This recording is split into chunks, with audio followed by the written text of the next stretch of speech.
Hey, hey, hey, Laura J and Lamont Daigle back in the garden of a mutual friend's place who has helped us both lawfully because that is what is required now. And Lamont, you were telling me about there being many people who are really looking for a reason to express what has been impressed into ourselves, which is the energy and motion of frustration, overwhelm, anger, rage, revenge, hatred, animosity, all of those things that put us into disempowered places because we give our power to the thing outside of ourselves in the name of taking it back, and ultimately then we go down for the count because we misjudged or misguided.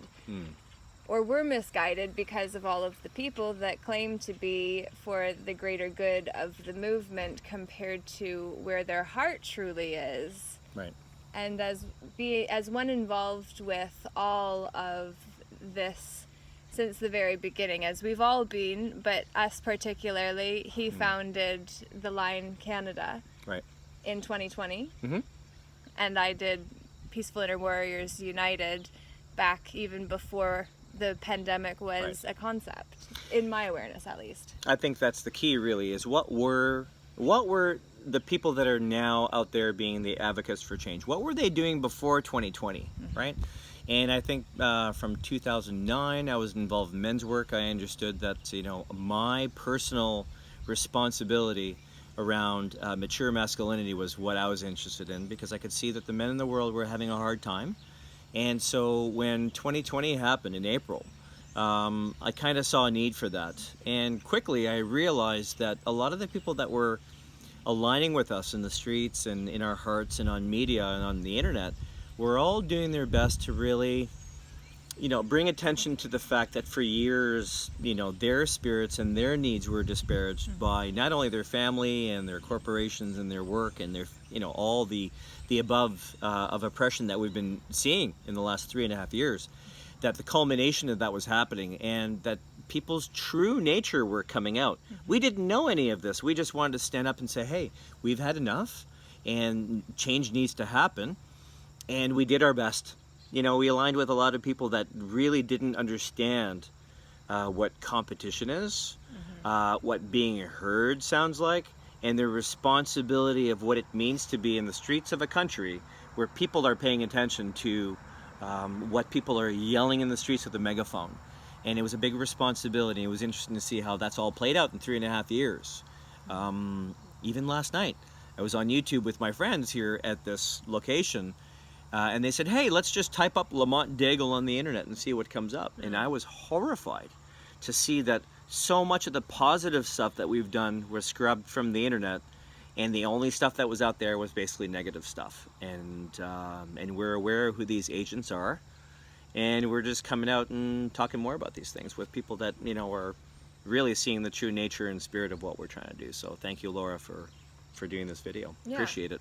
Absolutely. And so for those who may be new to you, your work, or everything you've been involved in, how many weeks did you host the Queen's Park rallies? Well, we started in April 17th, 2020 at Queen's Park. And quite frankly, this wasn't our plan. I was only watching to see what a group from Vancouver was doing called a Celebration of Freedom and Rights with a guy named Ryan Kobaba, who did great work on the West Coast. And they needed work here in Toronto because some of their followers in Toronto were asking to do rallies. And they said, hey, who could be a leader? Who could be a point person for the police to talk to around crowd control? Who, grandmothers, moms, who could they talk to who might know what's going on, what route they're taking, what's going to be done, what's going to be spoken about. And that was the guy. I said, you know what, I'll wait till somebody steps up because I want to be there. I knew something was wrong based on what I was seeing in the hospitals and stuff where there was nobody there at these clinics. And I thought something's wrong. I want to be there. And as soon as they asked for help, I thought, you know what, somebody's going to show up. And nobody did. So 2 days before, on a Thursday, I decided to put myself ahead as a leader to be the guy that steps up at Queen's Park and be the guy. So April 17th to in January, we decided to remove ourselves from our location, which had progressed to Dundas Square to handle larger size crowds. Queen's Park wasn't set up for that, especially at the south end. And we moved people to the north end. It still was too small. People weren't seeing us enough. Traffic was driving by, runners would see us, but nobody really saw us. And Dundas Square was the location to really get the impact of the pulse of the city, and that's what we did. Yes. You know? So, we are standing together now, and we're using the same chair to represent our togetherness in terms of a movement of unity that requires untying our identities from all the places where we got tied to a lie because we didn't know that buy and sell was the trade option for the stock that we became when we were put onto the market of mankind that put hues before the man, so that the kindness was dropped and the hues became the focus. I say at 5, 3 of them, which is about conflict amplified, which is exactly the reason that I wanted to have this video done. Right. So there's a lot of fun stuff being said about you. Right. After all of the good efforts that you did your best to do for us, now there is slander on your name because someone wanted to hit you where it counts, which is always going to be your bank account or your sex. That's your sacral, which is where our creativity shows up. So if you can emasculate the man and have him drop a knee to be altered, he'll then be an alternative instead of a true native, which is how we stand in our power lest we be altered into the con of the version of us will be presented as. And so it's a lot of wordiness that takes us into our head and out of our heart, which is why I've been saying since the start, the Mental Health Act is a trap that gets us in our heads and out of our heart, which is where we can start to actually feel the emotions so we can heal those emotions as they arise. And those who wish to take up arms of weapons to be a pawn in another man's war, because our hands are now occupied as we occupy others' land, that has us stand as something other than we were as a man or woman. Now we wear the uniform, so we conform our substance to fit the forms of the identity that requires us drop the knee to be changed to fit into the fictitious game of another man's war. Right. So I would believe that, you know what, we're all doing our best. We have to. Amen. You know? All yeah, men. We have to. Literally. And we need to come together because the people with the true mature masculine and the divine feminine need to come together and talk like that. It's people that have the true heart. And honestly, since April 17, 2020 to where we are today, we've had the opportunity to see who can play together, who can't play together, really what the ultimate goal for people are. Because quite frankly, folks, a lot of the people that lined up with standing up as conspiracy theorists in Toronto, in Canada, and the rest of the world didn't necessarily have the maturity to be able to handle the responsibility, right, of standing up and talking their truth and dealing with their biggest wounds that are there before we even started all this, so that when we're in the streets and we're out there yelling at people about what we want to do, it's not about us. It's the message that we need to bring to the people, because a lot of people are asking for help right now. There's a lot of confusion, and now we know the confusion. It's a lot deeper than we thought, and now we're here to be a support for the people. So we need to learn this together and be one, you know, and be willing to have these conversations. So what I personally put out there is this: if you have questions as to what we are, do not believe the people that is a fictitious framework on the internet or on social media. If you don't know who's asking questions out there, ask the questions as to who they are. Speak to the people one-on-one. Reach out to us yourselves and ask us these questions that you ask about, because I'm not going anywhere. I will be here. I'm not leaving Canada like everybody else. I'm staying with my country because I love this country and I love the people part of it. Even if it's a fictitious land or some kind of corporate construct, I am not going to diminish the capacity that of the man that I am and the divinity that has brought me here through all the experiences of my life and the connection with these beautiful people. You'll never take me down. I'll be here for the people. and I will be here no matter what. And that's the beauty of what's going on here, is that all the experience that have brought us to this point makes us stronger, right? Absolutely. So we're here for you.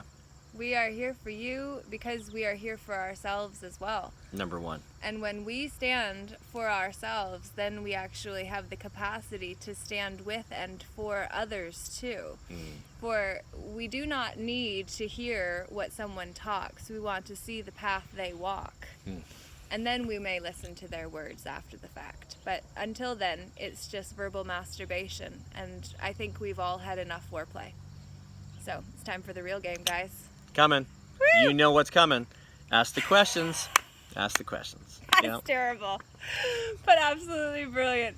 If you enjoyed this message, and Lamont, Daigle, Laura J here to say that if you're feeling called to take up weapons for another man's war because you are wearing a uniform of a rebellion, for instance, or seeking redress, which, Article 61 of the 1215 Magna Carta, I got involved with that act in 2021 with Don't mess with this lady. Jackie She's Phoenix. got her history behind her. Jackie Phoenix kind of took the torch up after Right. David Robinson passed in November 2020. Okay.